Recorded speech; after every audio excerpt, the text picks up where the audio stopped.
Get ready. Tomorrow, a major love shift is moving through the sky, and it might change the way you relate, the way you attract, and even the way you love yourself. Imagine a circuit being flipped. The current running through your heart reroutes, lights blink differently, and the familiar wiring that once powered your patterns gets a fresh, cleaner charge. That's what Venus entering Aquarius can feel like. An energetic reset that favors authenticity, solitude with power, and sudden clarity about who you are meant to be with and who you are not. If this feels like the moment you've been waiting for, type "ready" in the comments and stay with me for what to watch for and how to align. In plain language, Venus is the archetype for love, attraction, beauty, values, the way we give and receive affection, and the aesthetics of our desires. Aquarius is the archetype of individuality, group vision, rebellion against the expected, and the future-minded pulse that values authenticity over tradition. When Venus slips into Aquarius, it's not a whispering of romantic sonnets. It's a retooling. Love moves from private candlelight to bright electric street lamps that show everything in sharper relief. You may find yourself attracted to people who are different, eclectic, or who carry an unmistakable independence. Your standards may shift. Your magnetism might start broadcasting a new frequency, one that prioritizes freedom, curiosity, and collective belonging over conventional romance. This transit matters because it acts like a filter and an amplifier at the same time. The filter clears away relationships and patterns that were built on habit, fear of being alone, or people-pleasing. The amplifier turns up the volume on your authentic expression, what you find beautiful, how you present yourself, and who you allow into your inner circle. And because this is happening tomorrow, the window opens fast. Expect acceleration. Small things become catalysts, and what you've been simmering on can suddenly boil over into decisive action. For singles, this can feel like solitude getting an upgrade. Being alone may stop tasting like lack and start tasting like refinement. Instead of looking at your empty Saturday nights as a problem to solve, the energy can shift so that your alone time becomes a signpost of alignment. You will carry yourself differently when you know your own company is desirable and deliberate. That posture, literally the way you hold your body, the rhythm in your voice, your uncompromised schedule, acts like a beacon. People who are attracted to authenticity may notice you simply because you stopped signaling for approval. What might that look like day to day? You might say no to an invitation without guilt because you have a creative project that matters. You might cancel a date because the vibe felt off and instead choose an evening at a bookshop or a community workshop. You might change your online profile to highlight a cause, a hobby, or a point of view, rather than pictures meant to impress. These small choices reshape your frequency. Attraction follows the version of you that's already living your values, not the version you promise to become after someone else says yes. For those in relationships, the message is different but just as urgent. Venus in Aquarius can bring an invitation to renegotiate space, roles, and the way you two co-create life. That doesn't mean drama by default.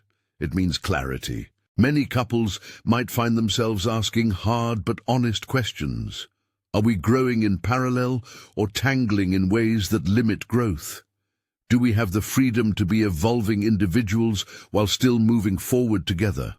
Aquarius loves individuality, so the healthiest expressions of this transit often involve creating allowances for personal projects, separate friendships, and shared visions that aren't smothering. If your partnership has been leaning on codependency, this transit might gently expose that leaning.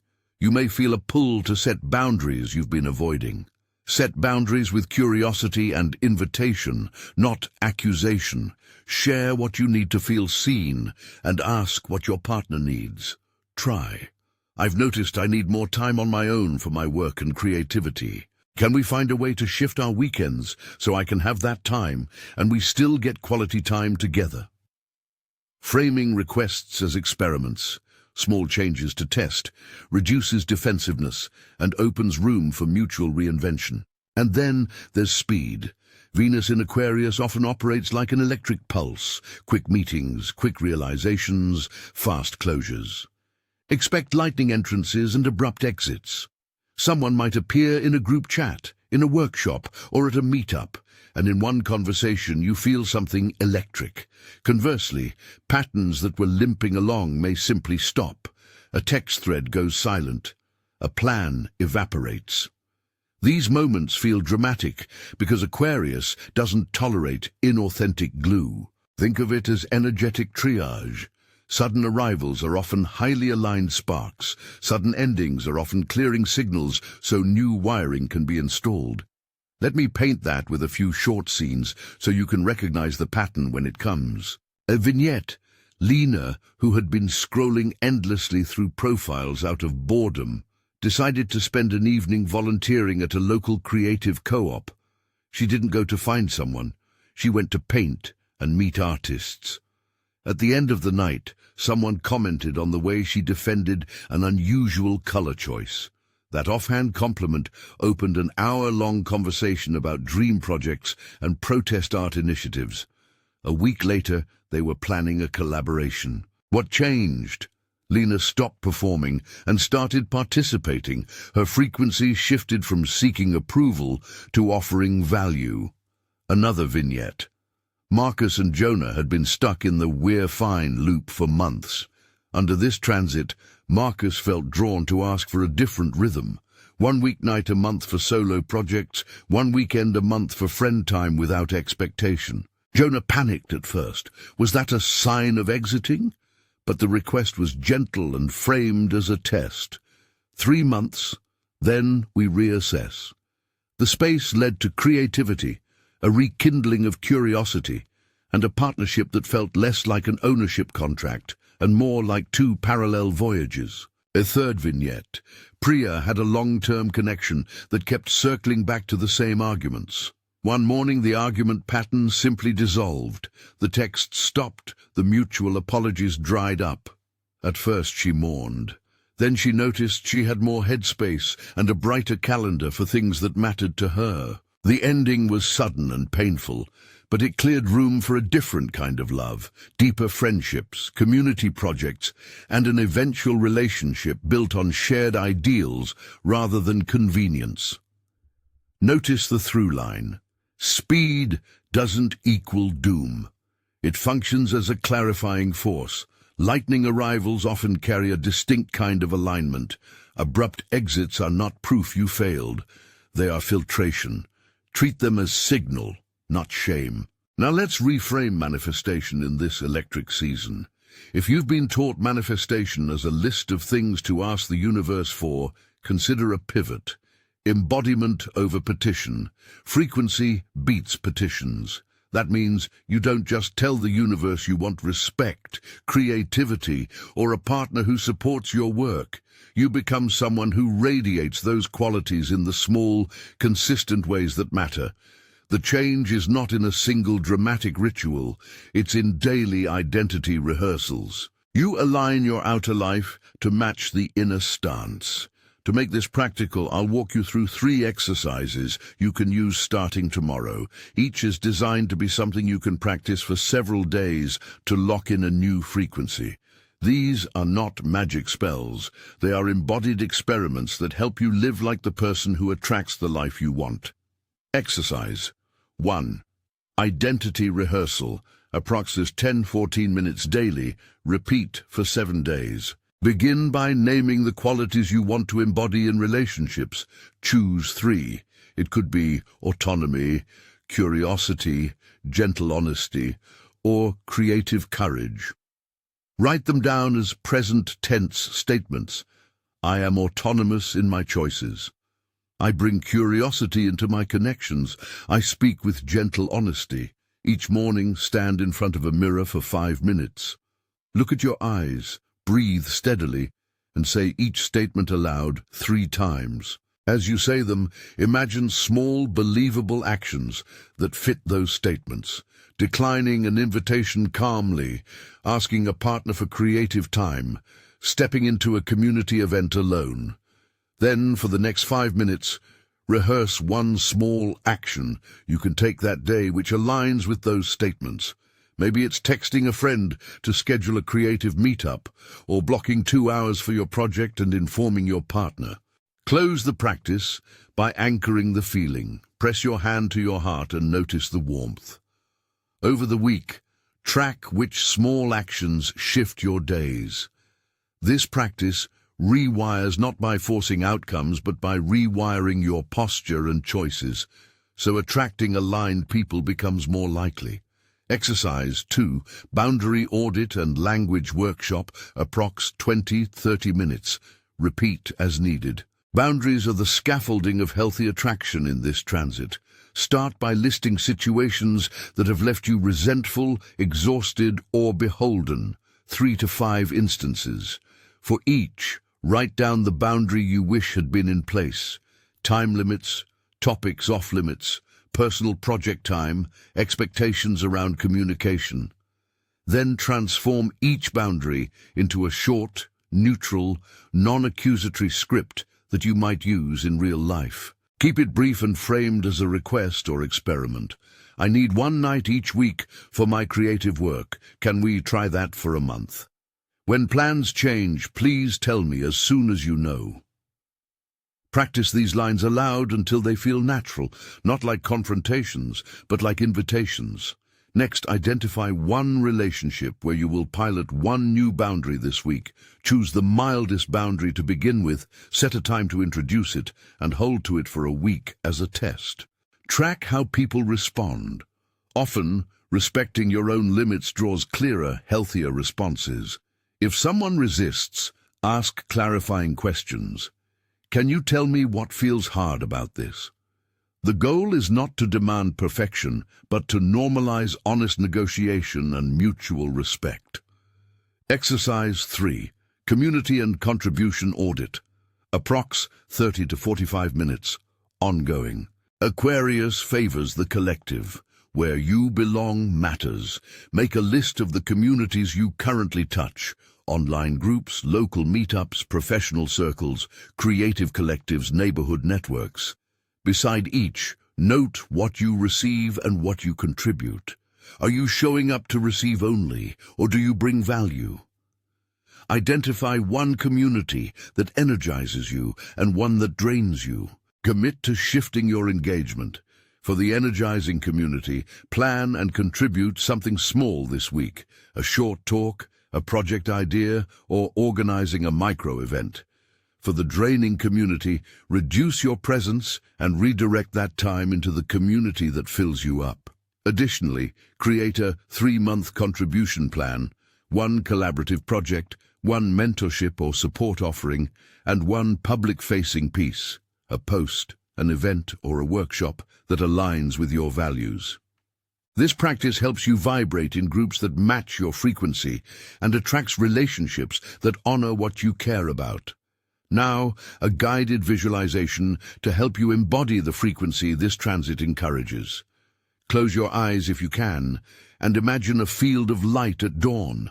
The air is crisp and charged, like a magnet humming, not noisy, but palpable. In the center of that field stands a version of you who already lives by your chosen values. See your posture, relaxed, upright, open, but contained. Notice how this version of you moves. Curious steps, steady breath, an expression that says I am available to connection, not dependent on it. Visualize a small ring of people and opportunities forming around you. Some stay, some pass through. Notice the people who match you. They are curious, respectful, passionate, and independent. They don't need you to complete them. They prefer to co-create with someone who brings their own spark. Let this scene unfold for a full minute in your mind, feeling the sensation of being magnetic without trying. Open your eyes and carry that sensation into the next hour. Let it guide one small choice. Alongside personal practices, there are practical signals and small rules of thumb to adopt during this electric window. First, edit your calendar with intention. Give yourself blocks for solitude that are non-negotiable.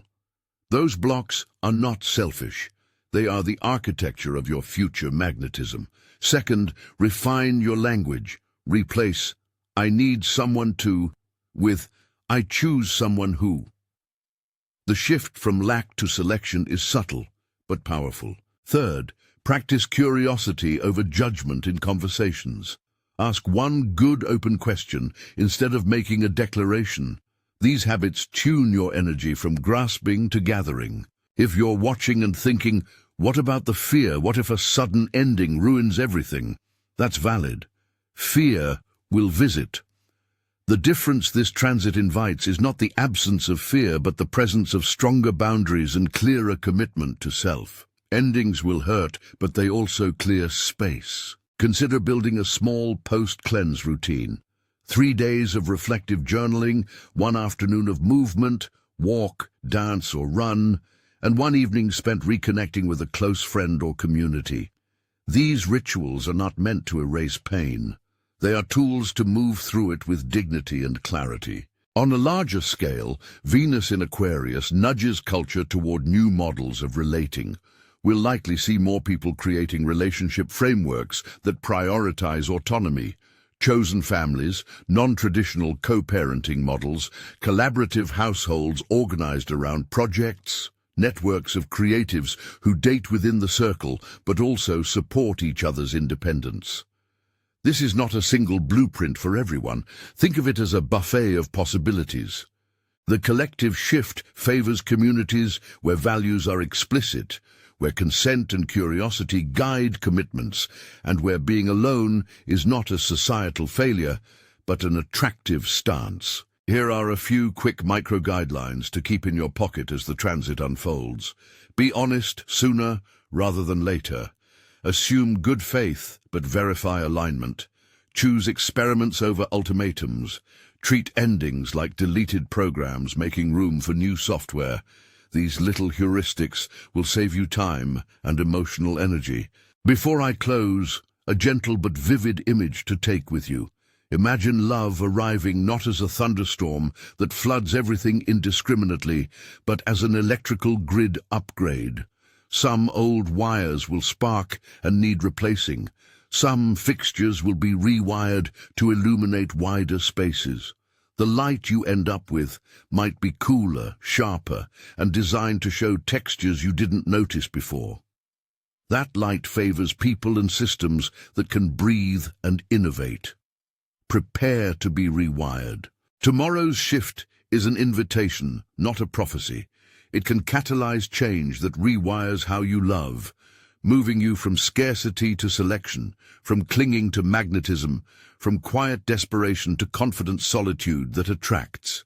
Use the next 24 hours to set intentions, try one of the exercises, and carve out a sacred block of time for your version rehearsal. If this message landed, and you're ready for actual practices to support this transit, subscribe and check the link in the description for a guided 7-day alignment practice designed specifically for this Venus in Aquarius window.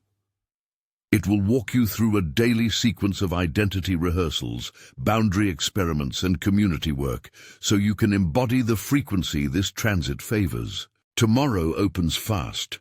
Be ready to show up as the person you're becoming. The love that comes for you will likely be quieter in its promises and louder in its respect. It will want you whole, solo, sovereign, and brilliantly visible.